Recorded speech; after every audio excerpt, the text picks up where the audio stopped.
అండి welcome to VR royal enfield servicing centre Ongole. ఈ రోజు మన దగ్గరికి అయితే సర్వీస్ కి అయితే చాలా బళ్ళు వచ్చాయి. ఆ బండి ఏ కంప్లైంట్లు ఉన్నాయో ఒకసారి చూద్దాం పదండి.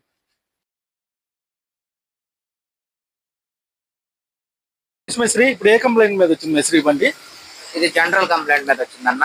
మామూలు వెనకాల సస్పెన్షన్ బుష్లను, బ్రేక్ షూలు, మనకి ఇంజిన్ ఆయిల్, చిన్న చిన్న వైరింగ్ కిట్ సంబంధించింది, కార్బొరేటర్ క్లీనింగ్ వాటికి సంబంధించి. కస్టమర్ అయితే పక్కనే ఉన్నారండి. ఇంకో వెహికల్ అండి, ఒకసారి కనుక్కుందాం. అజయ్ ఇది ఏ కంప్లైంట్ మీద వచ్చింది అజయ్? ఇది క్లచ్ ప్లేట్లు, హెడ్, చైన్స్ ప్యాడ్లు, ఫోర్క్ పెన్సిల్ కంప్లైంట్ మీద వచ్చింది. అన్ని చేంజ్ చేస్తాం, అన్ని చేంజ్ చేస్తాం. క్లచ్ ప్లేట్లు కూడా క్లచ్ ప్లేట్లు, మ్యానెట్ కవర్ ప్యాకింగ్ అన్ని చేస్తాం.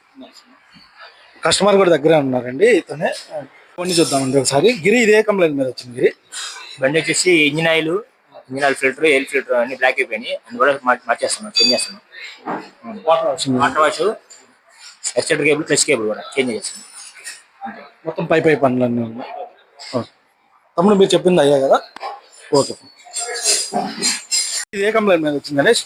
ఈ ట్యాంక్ లో డస్ట్ ఎక్కువ ఉండటం వల్ల కార్బొరేటర్ లో డస్ట్ పోయి బండి అయిపోతా వస్తుంది.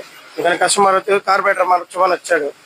సరే ఒకసారి ట్యాంక్ కూడా క్లీన్ చేద్దాం సార్ అని ఓపెన్ చేసి క్లీన్ చేస్తాం. ట్యాంక్ అయితే క్లీన్ చేస్తున్నారుగా, అది ఒకసారి చూడండి. ట్యాంక్ అయితే క్లీన్ చేశారు. అది ఇలానే ప్రతి ఒక్క కస్టమర్ బండి దగ్గర ఉండి వర్క్ చేయించుకుంటే చాలా బాగుంటుందండి.